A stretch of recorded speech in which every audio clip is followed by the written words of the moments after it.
se seca su herida, se oyen ya los pasos del rey que se aproxima, aunque aún nos queda anunciar al pueblo urgente que Jesús está volviendo. Victorioso y esplendente,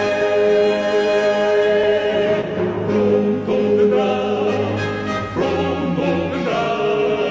Cristo muy pronto vendrá, pronto vendrá, pronto Jesús volverá.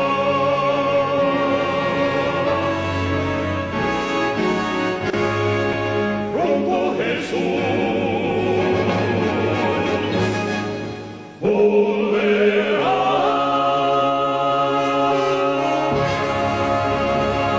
Tenemos la bendición de poderlo, por su gracia y el poder que Cristo nos imparte, de guardarlo, de honrar a Dios guardando este santo día. Bueno, hoy iba a tener un tema, una cápsula de salud, pero el tema es un poquito amplio y voy a deber esa cápsula para otra ocasión. El año pasado, en el mes de junio, cuando me invitaron, yo abordé el tema sobre la inmutabilidad eterna de la ley de Dios, la primera parte. Y hoy vamos a abarcar la segunda parte.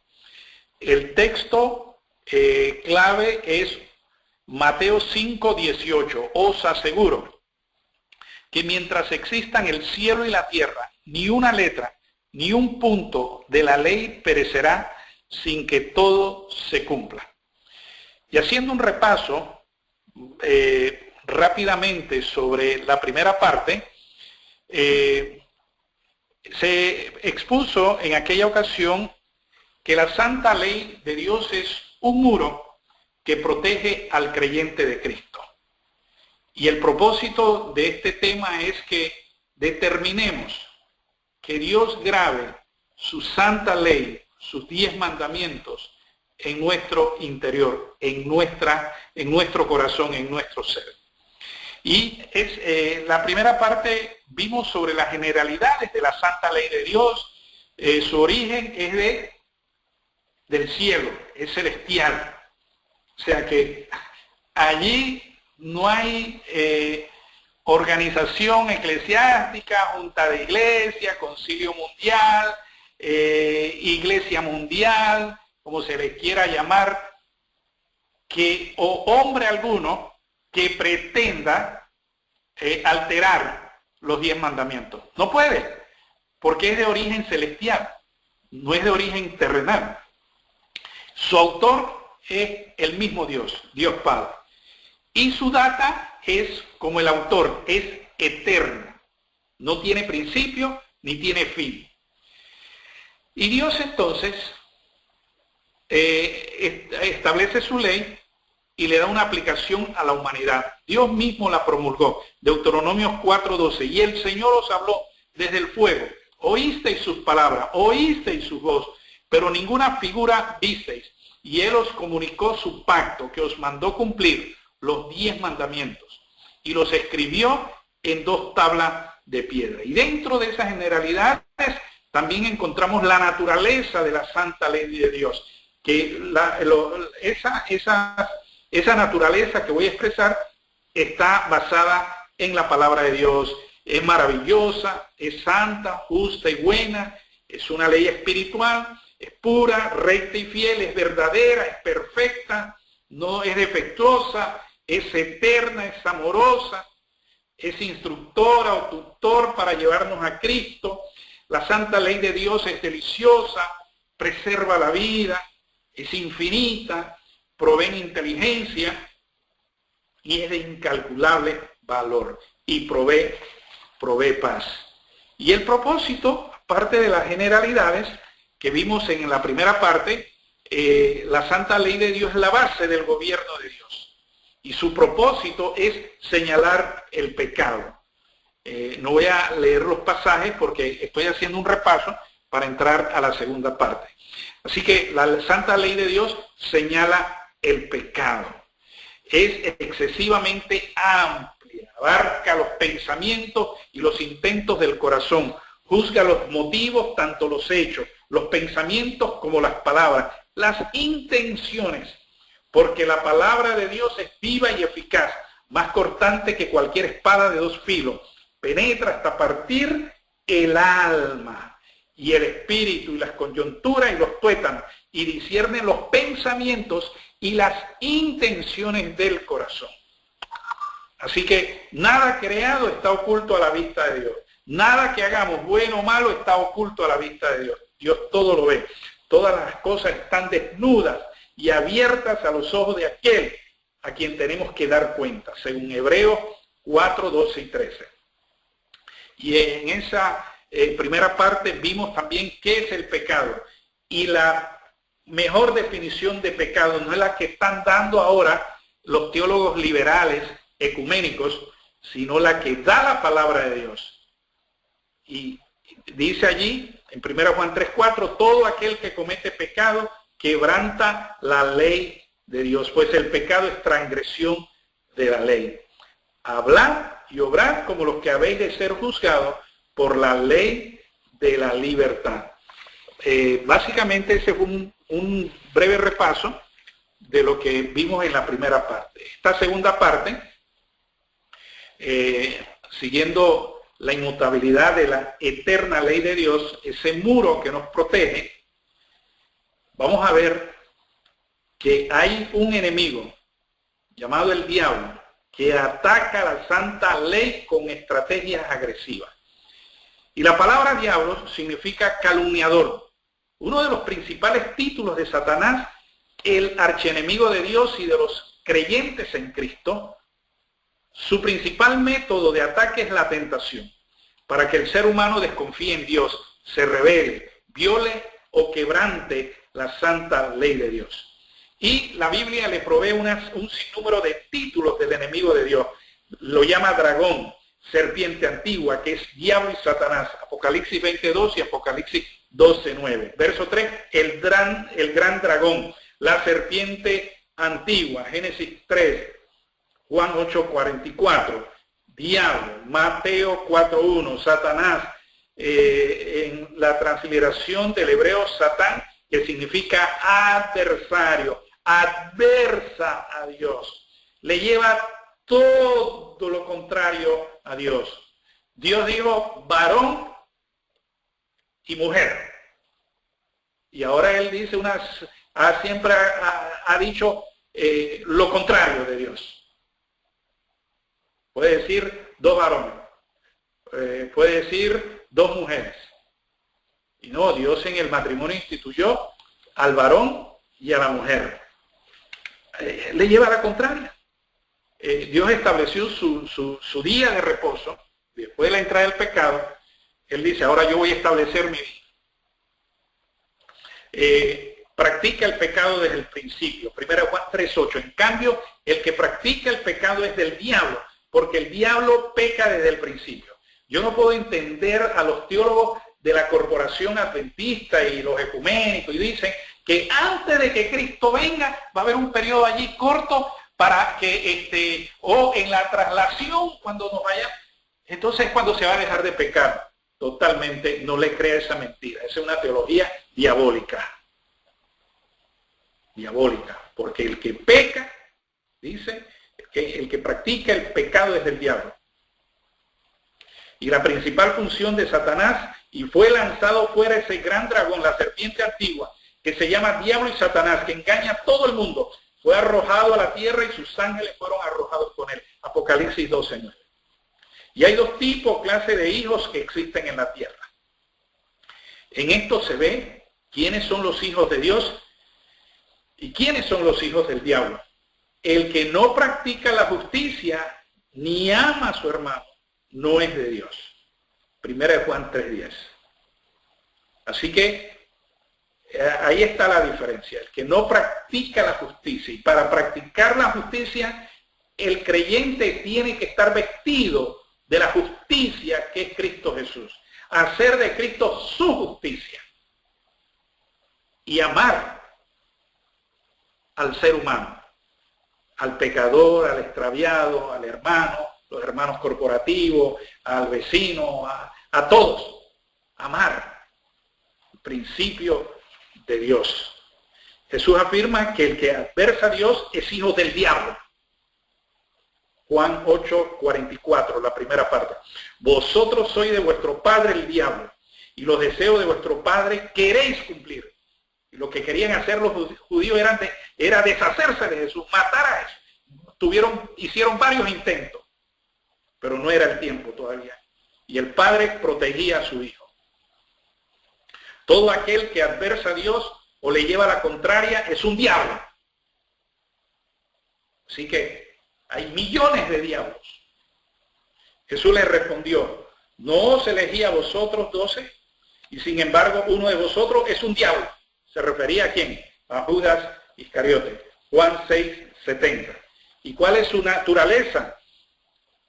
Es envidioso, codicioso. Envidió al Hijo de Dios. Envidió al Padre.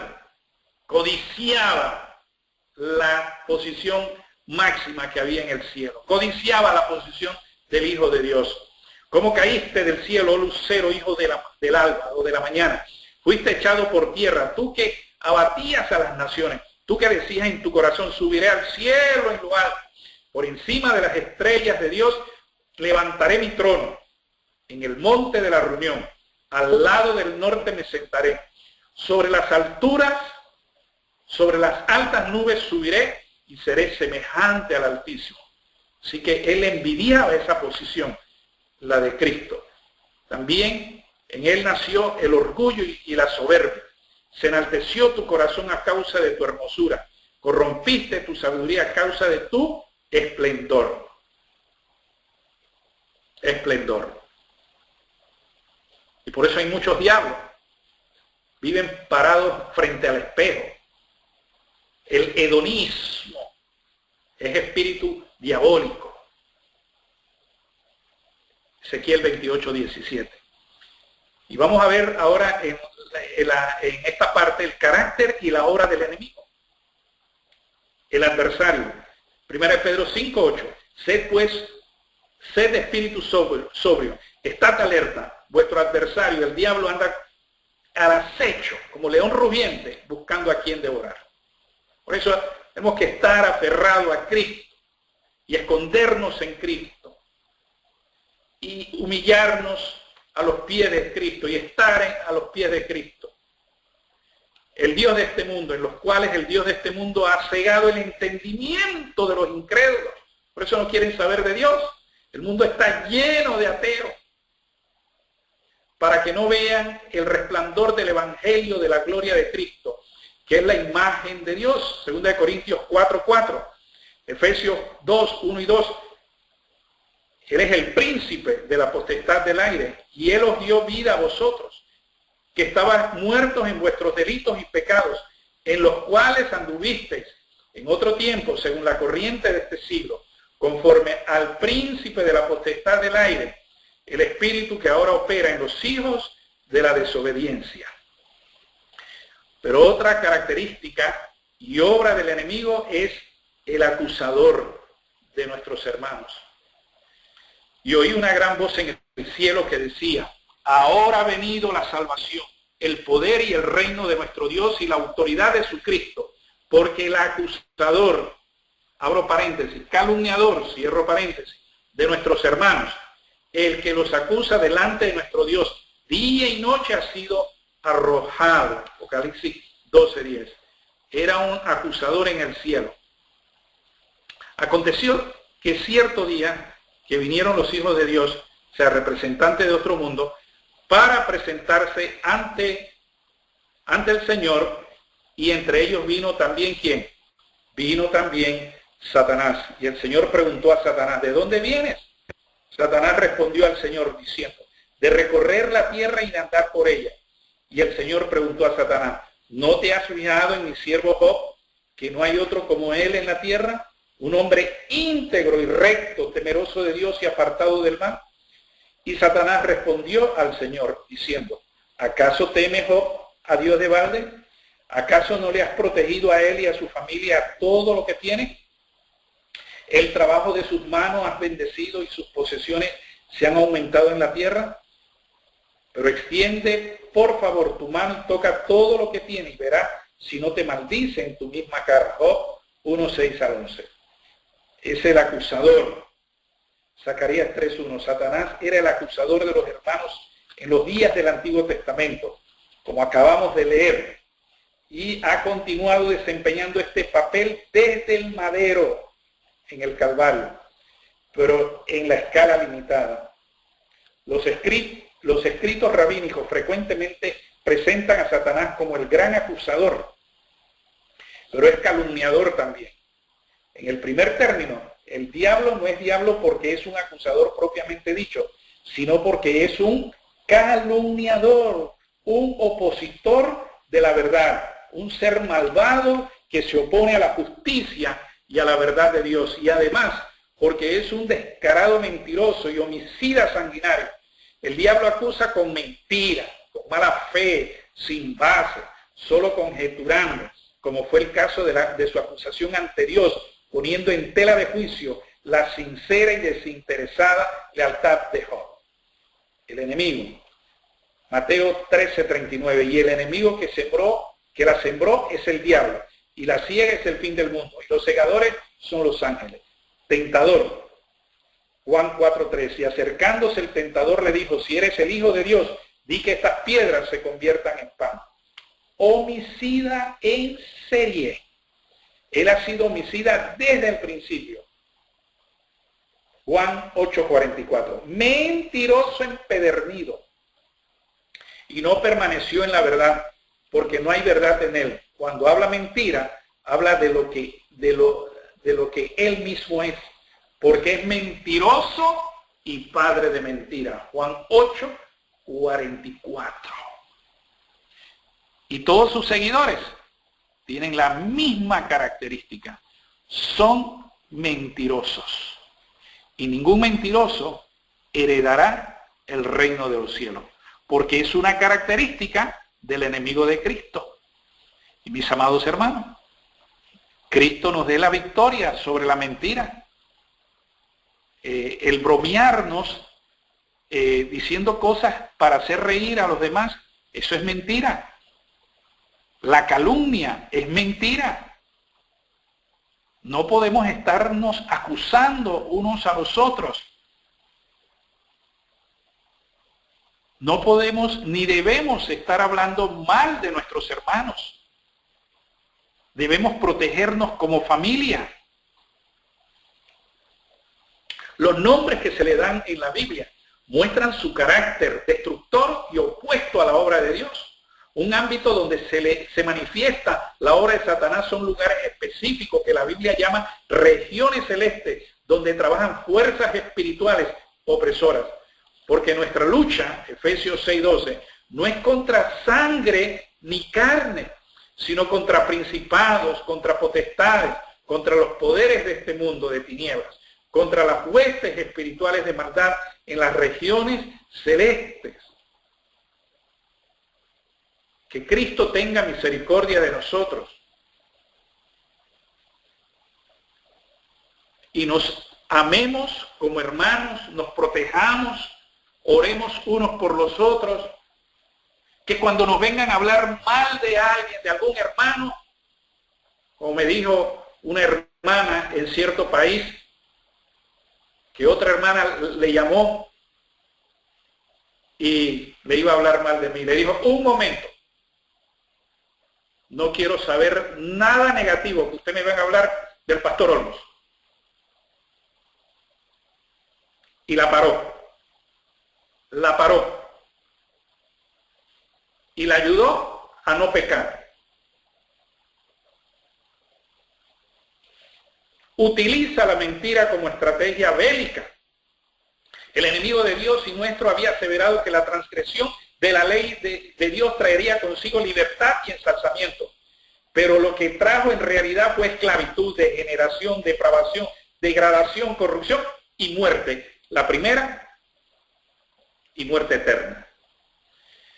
Desde el momento que se rebeló contra su creador Dios, dedicó todo su limitado poder que poseía de su gran inteligencia a la tarea de engañar. Y seguirá engañando. Y mis amados hermanos, por eso necesitamos estudiar la palabra de Dios y el testimonio de Cristo, que es el espíritu de profecía. Los testimonios que Cristo, los mensajes, le entregó a su sierva, la señora Juan. De ahí, cuidémonos de qué material vamos a estar estudiando. No que esto lo escribió un renombrado teólogo, eso no es palabra de Dios.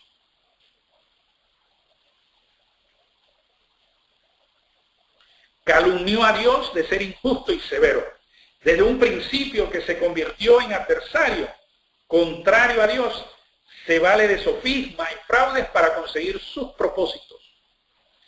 Cabe destacar que su odio feroz es contra la santa ley de Dios. Ha mantenido una falsa campaña al declarar que la santa ley de Dios ya no está vigente. Recordemos, mis amados y amadas, que donde no hay ley, tampoco hay pecado. Romanos 4:15. Desde el principio de su apostasía en el cielo y después de la caída de nuestros primeros padres, ha mantenido su programa en atacar la santa ley de Dios, patrocinado por los gobiernos de la tierra y apoyado por las iglesias apóstatas que enseñan lo mismo que él dice respecto a la santa ley de Dios. Se ha empeñado en atacar la santa ley de Dios y ese ataque es la causa de desmoramiento de las normas morales. En otras palabras, los valores morales bíblicos, los principios bíblicos, prácticamente han desaparecido. Veamos rápidamente un breve análisis de los 10 mandamientos de Éxodo 23 al 17. Primer mandamiento: no tendrás dioses fuera de mí. Hoy día se rinde culto a cualquier cosa, aún al mismo diablo. Cuando en un culto se rinde reconocimiento a seres humanos, dejamos a Dios fuera. En nuestros cultos no debe haber memoria ni celebración del día del padre, de la madre, del abuelo, del pastor, nada de eso.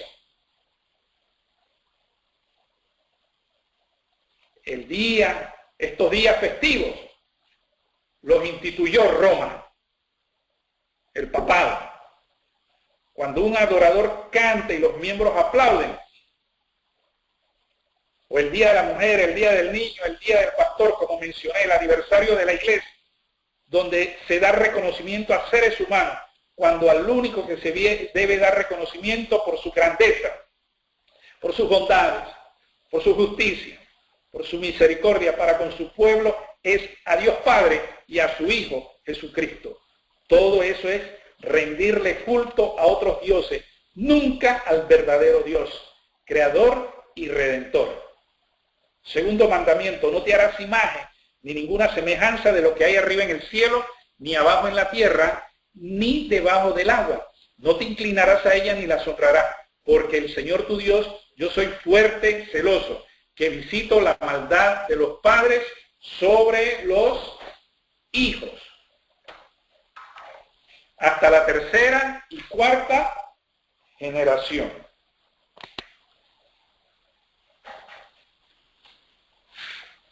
A los que me aborrecen, pero trato con invariable amor por 1000 generaciones a los que me aman y guardan mis mandamientos. El enemigo ha sofisticado el culto a las imágenes de todo tipo, excepto que como muchos adventistas del séptimo día no se inclinan a ellas, pero le ponemos imágenes a nuestros niños y niñas en sus clases.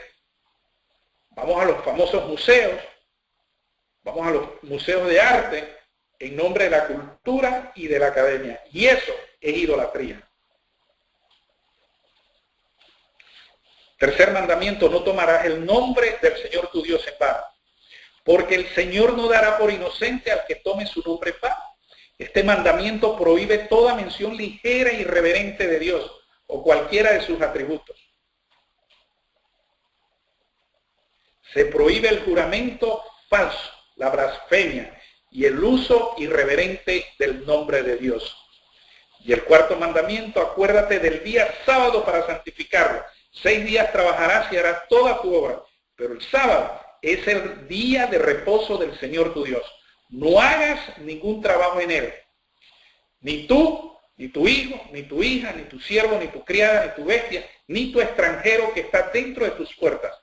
Porque en 6 días hizo el Señor el cielo, la tierra y el mar, y todo lo que contienen, y reposó en el 7º día. Por eso el Señor bendijo el sábado, el único día que tiene 3 características: bendición, santificación y reposo. Ningún otro día de la semana tiene esa característica, ni lo tendrá. Ni lo tendrá. Es un día especial de la semana para encontrarnos con nuestro Creador y Redentor, para adorarlo, alabarlo, predicar la palabra de Dios, salir a repartir material, tocar puertas e invitar a la gente a estudiar la palabra de Dios y a prepararse, porque Cristo viene pronto. Para agradecerle por la salvación que diariamente opera en nuestras vidas. La salvación es diaria y continua. 5º mandamiento, honra a tu padre y a tu madre, para que tus días se alarguen en la tierra que el Señor tu Dios te da. Las estructuras del hogar heterosexual han desaparecido. Y es que las organizaciones antibíblicas son las responsables de atentar contra esos hogares. Hoy más que nunca, antes, los hijos e hijas de Dios, y respetan a sus padres. El trato hacia ellos es como si fueran 2 iguales. Y jamás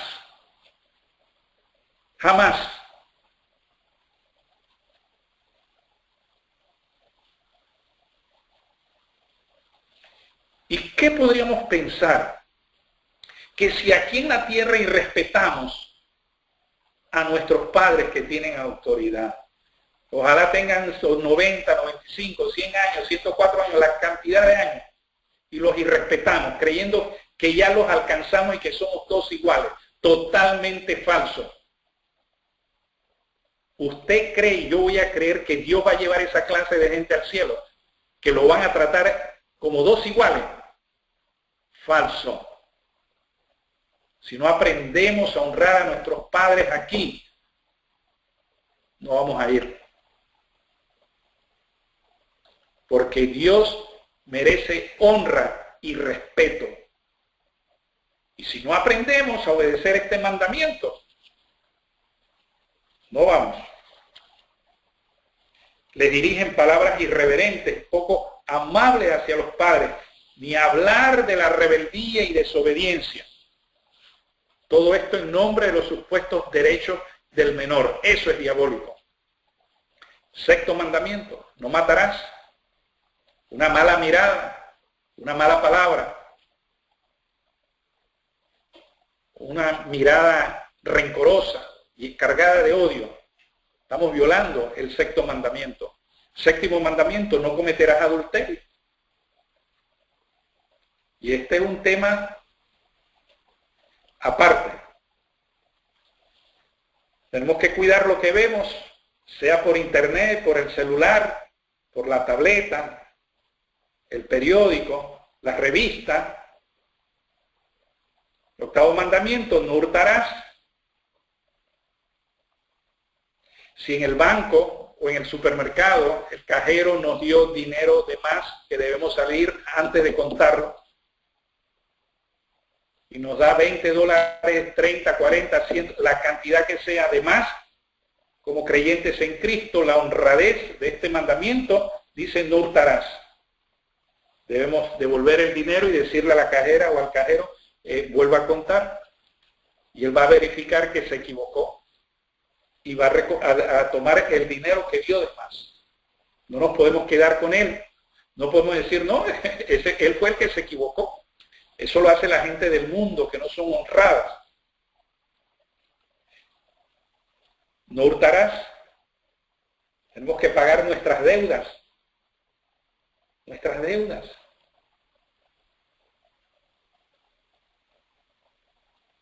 Yo he conocido a adventistas que porque ese hermano tiene un taller mecánico o tiene un restaurante o algo, pretenden que le haga el servicio gratis.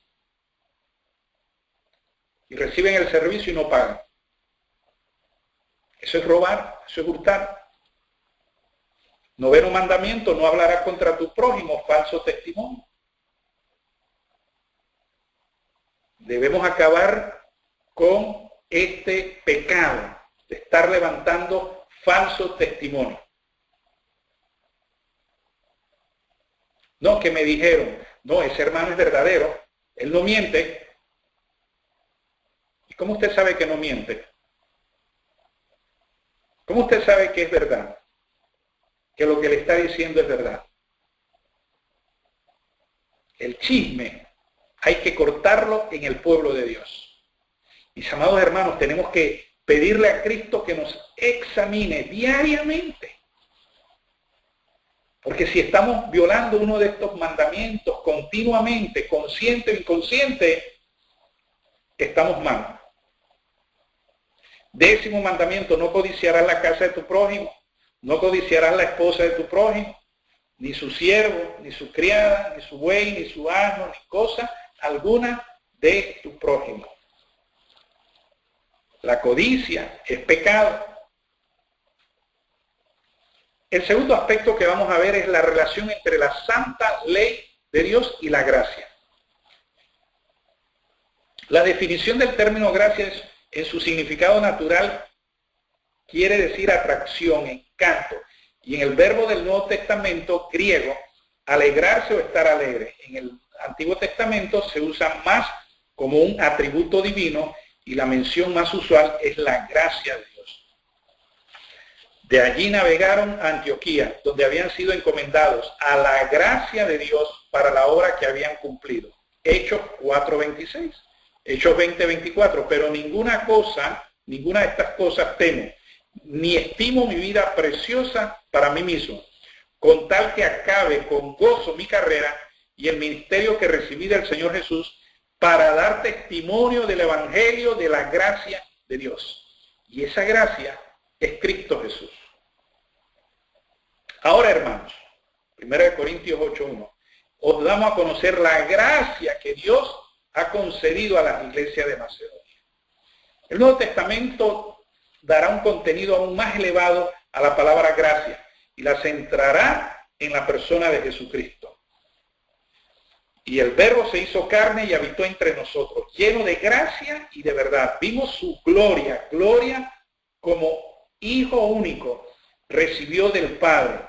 Juan testificó de él y lo proclamó diciendo, este es aquel de quien dije, el que viene después de mí es superior a mí, porque existía antes que yo, porque de su plenitud todos hemos recibido gracia sobre gracia. Porque la ley fue dada por medio de Moisés, y la gracia y la verdad por medio de Jesucristo. Pero el don gratuito no es como el delito, porque si por el delito de uno murieron los muchos, mucho más copiosamente se derramó sobre los muchos la gracia y el don. Por la gracia de un solo hombre, Jesucristo, hombre. Romanos 5:15. Así que Jesucristo es el don o regalo de Dios. Las Escrituras afirman que el hombre no puede hacer nada para merecer la gracia, para recibir esa gracia, recibir a Cristo en su corazón. No puede hacer nada. La gracia proviene del amor sin límite del Padre Celestial. Y vimos ya entonces el aspecto de la gracia, veamos la inmutabilidad de la ley de Dios. Sí, es una gran verdad irrefutable, somos salvos solo por gracia. Y es una gracia inmerecida. Pero la otra gran verdad irrefutable es que esa gracia nos imparte la vida de obediencia de Cristo Jesús para obedecer por su gracia su santa ley de amor, los 10 santos mandamientos. Esa santa ley de Dios es inmutable. El plan de redención nunca, jamás la anuló, la abrogó. Por el contrario, resaltó su inmutabilidad, dado que Jesús es el autor. Toda buena dádiva y todo don perfecto es de lo alto y desciende del Padre de las luces, en quien no hay mudanza ni sombra de variación. Santiago 1:17. Yo, el Señor, no cambio. Malaquías 3:6. Así que el mismo Señor Jesús confirmó la inmutabilidad de su santa ley. No penséis que he venido para abolir la ley o los profetas. No he venido a invalidar, sino a obedecer, a cumplir. Os aseguro que mientras existan el cielo y la tierra, ni una letra, ni un punto de la ley perecerá sin que todo se cumpla. Mateo 5:17 y 18. La obediencia a la cual nos exhorta Jesús es a todos los 10 mandamientos, no a 8, no a 2, no a 5, a todos. Existe una denominación religiosa que anuló el primero y el cuarto mandamiento. Eso es profecía.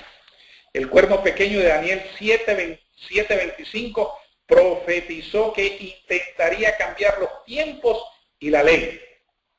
Pero ya hemos visto que si su autor no hizo cambios, ni mucho menos la abolió, ninguna iglesia universal, por poderosa que sea, tiene la facultad de hacer algo a la cual no le compete, porque es que esta ley no es terrenal, esta ley es celestial.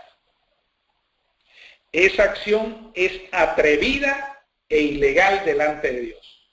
Lo ofende en gran manera y esa acción será terriblemente castigada. Mire lo que Dios dice: porque el que guarda toda la ley y ofende en un solo punto es culpable de todos. Santiago 2:10.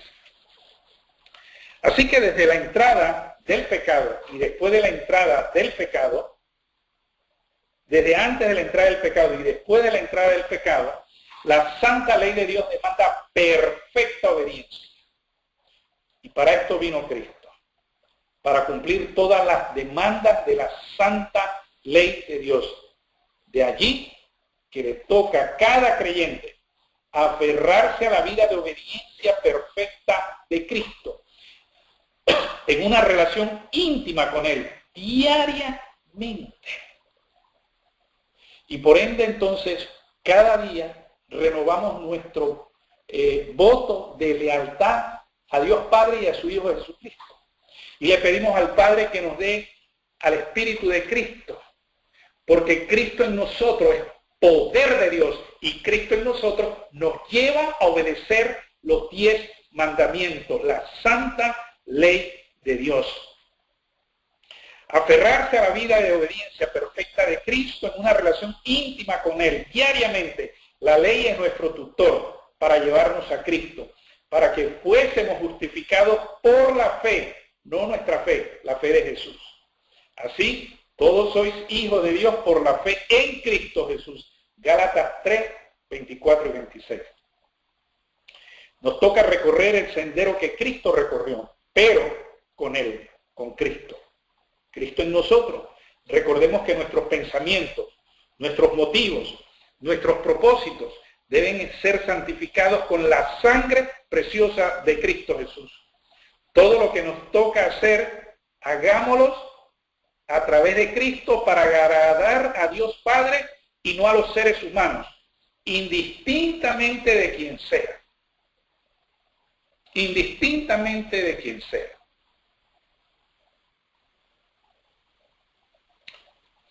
¿Por qué? ¿Busco yo ahora el favor de los hombres o el de Dios? ¿Busco agradar a los hombres? Decía Pablo, si todavía tratara de agradar a los hombres, no sería siervo de Cristo. Gálatas 1:10. Gálatas 1:10. La ley y el evangelio. Cristo y su misión salvífica. Porque el Hijo del Hombre vino a buscar y a salvar lo que se había perdido. Lucas 19:10. Jesús, como hombre, obedeció perfectamente la santa ley de Dios. Jesús les dijo, mi comida es hacer la voluntad del que me envió y acabar su obra. Juan 4:34. Jesús como hombre fue tentado como lo somos tú y yo, pero por la continua dependencia del poder de su Padre Celestial, salía victorioso en cada tentación. Y Jesús peleó las batallas y las luchas que nos tocaba a nosotros y venció en nuestro lugar, para que nosotros ahora dependamos totalmente de su poder, de su persona, y recibir de Jesús su victoria sobre toda tentación. Cuando hemos tenido un día de victoria, porque repasamos el día, cómo fue arduo, tentador, etcétera, etcétera, pero podemos mirar y ver las victorias que Jesús ganó en nuestro favor, porque es Jesús quien va a hacer las batallas nuestras. Usted y yo no podemos contra el enemigo, pero Cristo en nosotros, Él le hace frente. Y Él no quiere nada con Cristo porque ya fue derrotado en el madero y condenado a destrucción eterna. Así que Él no quiere nada con Cristo. Y cada persona, cada creyente, donde Él ve a un creyente, ¿no?, en Cristo, Él tiembla, se va.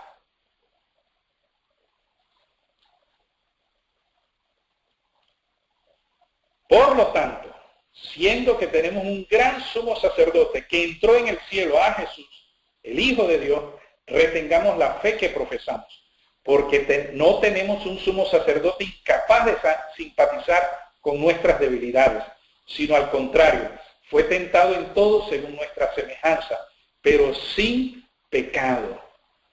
Hebreos 4, 14 y 15. Mis amados hermanos, cada día necesitamos reflejar el carácter de Cristo. Necesitamos que Él unja nuestros ojos, como lo hizo con el ciego Bartimeo. Y cada día nos lavemos nuestros ojos con su sangre preciosa para ver las bellezas de su carácter. Cada día necesitamos su justicia y recibirla de Él, recibiéndolo a Él.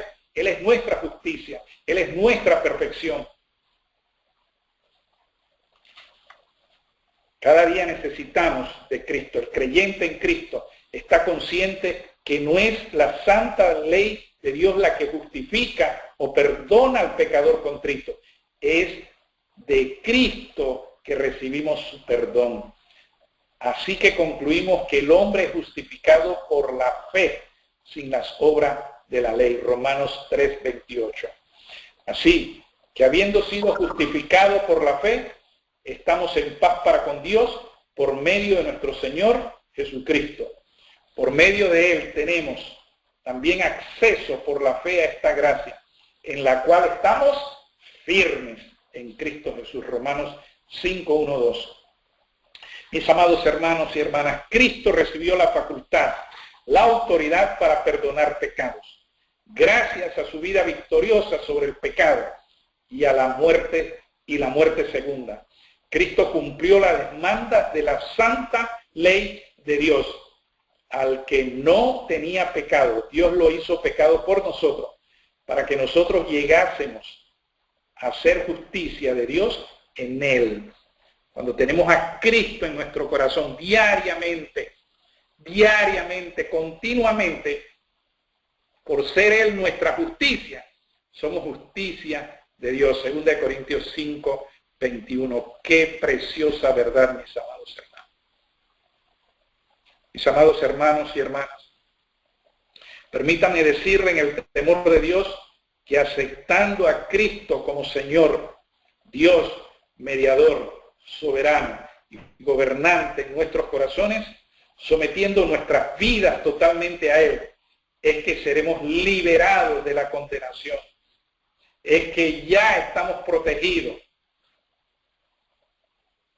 ¿Saben? Somos liberados de la condenación, de la segunda muerte. Pero ahora ninguna condenación hay para los que están en Cristo Jesús, no en otro ser, en Cristo. Cristo en nosotros es la esperanza de gloria. No se come el cuento de que es otro ser. Es Cristo, ahí lo dice. Ninguna condenación hay para los que están en Cristo, los que no andan según la carne, sea en secreta o abierta violación de la santa ley de Dios, sino según el Espíritu. Romanos 6:8:1, perdón. No existe en ninguna parte de las Santas Escrituras un evangelio que proponga una licencia para violar uno o varios mandamientos de Dios, o una licencia para pecar. No encuentro en el santo libro de Dios, que es la voz de Dios, que apoye tal teología, doctrina o evangelio. Escuchemos lo que dice Dios. Entonces, anulamos la ley por la fe. Y Pablo en un modo pero categórico.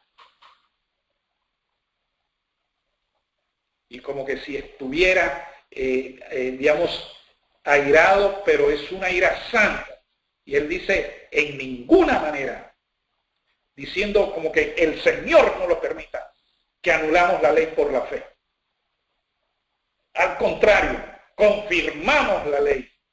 El sacrificio de Jesús vino a vindicar la santa ley de Dios, vino a vindicar el carácter de Dios, a confirmar la vigencia eterna de la santa ley de Dios.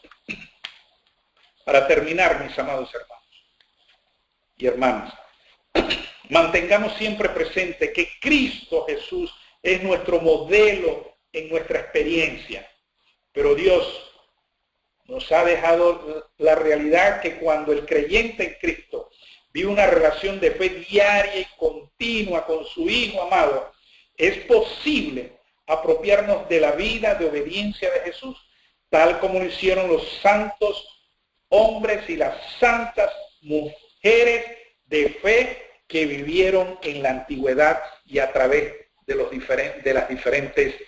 diferentes milenios. Tenemos al rey David, Salmo 8:48, Dios mío, me deleito en hacer tu voluntad y tu ley está en medio de mi corazón. Tenemos al apóstol Pablo, Gálatas 2:20, con Cristo estoy en el madero y ya no vivo yo, sino que Cristo vive en mí. Cristo vive en mí. Expresiones tan continua que el apóstol Pablo utiliza. Si no fuera Cristo y fuera otro ser, lo diría, inspirado por Dios, pero no. Y ya no vivo yo, sino Cristo vive en mí. Y lo que ahora vivo en la carne, lo vivo por la fe en el Hijo de Dios, quien me amó y se entregó a sí mismo por mí. Gálatas 2:20.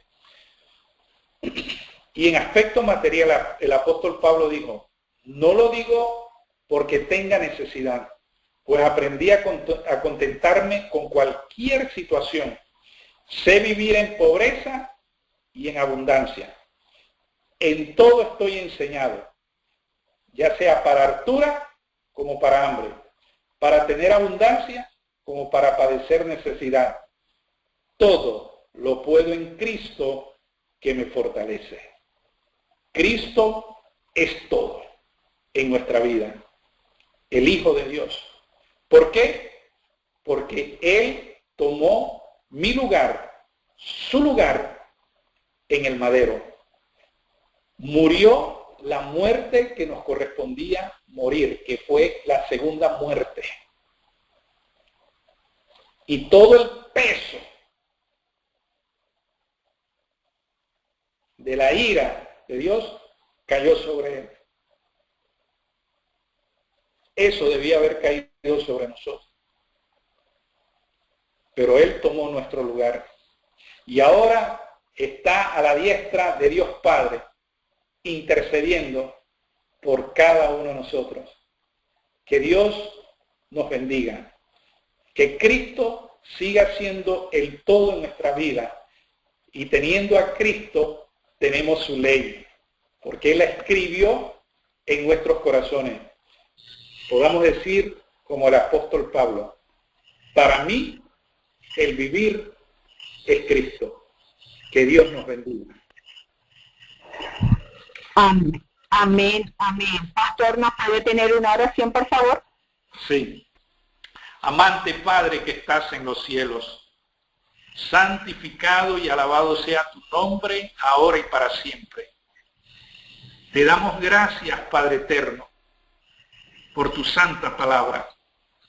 Te damos gracias porque en estos últimos días, según Hebreo 1:2, no nos hablas por medio de nadie, solamente por medio de tu Hijo.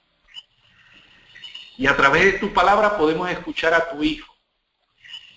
Te rogamos, Padre, que al hablarnos en esta noche de la inmutabilidad y de lo eterno que es tu ley, que a través de Cristo Jesús en nosotros nos imparte el poder para obedecer tus santos mandamientos, para agradarnos en guardar el santo sábado, que es una delicia, es un gozo, porque entramos en comunión continua y absoluta contigo. Te rogamos, oh Señor, que nos selles para salvación a través de nuestra justicia, que es tu Hijo amado, Cristo Jesús. Lo pedimos y lo agradecemos en el nombre de Jesús. Amén. Amén.